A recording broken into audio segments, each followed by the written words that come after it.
Hello, and welcome to Sermons with Scott, a channel dedicated to help you grow in your faith while navigating through the challenges of life. My name is Scott. It's an honor to have you here today. I hope that this will be a blessing. Today, I'd like to talk to you about one word, and that one word is win. But I like the principle that Lou Holtz used when he used this win mindset while coaching at Notre Dame. WIN stands for what's important now. He uses this principle while leading his team throughout the classroom, the weight room, or on the field. What's important now? I think we can use this same principle in our life today. Win. The Bible uses the example and gives us the verses in Hebrews chapter number 12, starting in verse 1. Wherefore, seeing we are compassed about with such a great cloud of witness, let us lay aside every weight and the sin which does so easily beset us, and let us run with patience the race that is set before us, looking unto Jesus, the author and finisher of our faith, who, for the joy that was set before him, endured the cross, despising the shame, and is set down at the right hand of the throne of God. Here the Bible tells us in verse number 1, lay aside every weight. You know, you cannot be very fast in your running journey if you have extra weight, whether you're running with a backpack or some type of weight resistance, ankle weights, a weighted vest, the resistance parachutes that you see many times with tracks. Each and every person would have to recognize that all of these things slow them down. We know there's things in our life that slow us down from being successful in the Christian life, and that's the weight of sin. Lay aside every weight and the sin which does so easily beset us, and let us run with the patience the race that is set before us. Here in Colossians chapter number 3, starting in verse 1, if ye then be risen with Christ, seek those things which are above, where Christ sitteth on the right hand of God. Set your affections on things above, and not on things of this earth. So many times in this Christian life, I truly believe we are so obsessed with the things of the world. So many times we are so worldly minded, we have no heavenly good.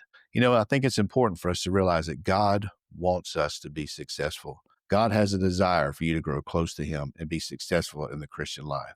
But so many times our heart's not in the right place. I think of Noah in Genesis chapter number 6, verse number 1. And it came to pass when men began to multiply on the face of the earth, and the daughters were born unto them, that the sons of God saw the daughters of men that were fair, and they took them wives, and they chose.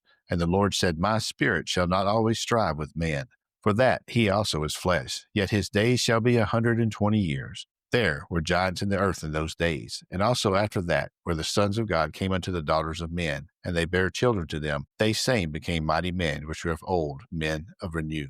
And God saw the wickedness of man, which is great in the earth, and that every imagination of the thoughts of his heart was only evil continually. And it repented the Lord that he had made man on this earth, and it grieved him at his heart.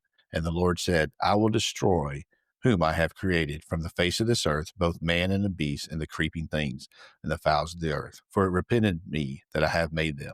But Noah found grace in the eyes of the Lord. Noah realized how important it was for him to be focused on the right thing. What's important to him now? It was Noah doing the right thing. In chapter number 7, it says, and the Lord said unto Noah, come, thou and all thy house into the ark, for thee have I seen righteousness before me in thy generation. What was important to Noah was doing the right thing for him and his family. By Noah doing the right thing, God spared him and his family life.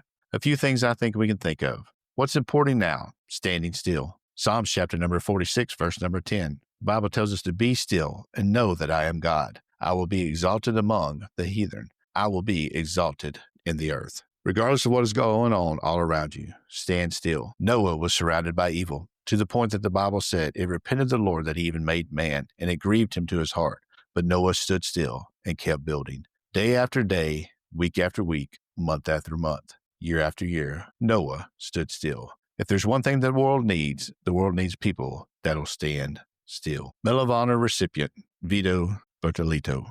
During World War II, American forces was forced to give up 2 command posts. They decided to move under the cover of darkness. The plan was interrupted by enemy fire. Vito decided to stay back and single-handedly for 48 hours straight, without sleep, held off enemy forces so that his American forces and his friends could move forward. It's important to stand still. You never know the battle that you must face. But if we're constantly running, we'll never be successful in any battle that we face. I hope this was a blessing, and we realize the importance of standing still. Thank you, and have a great day.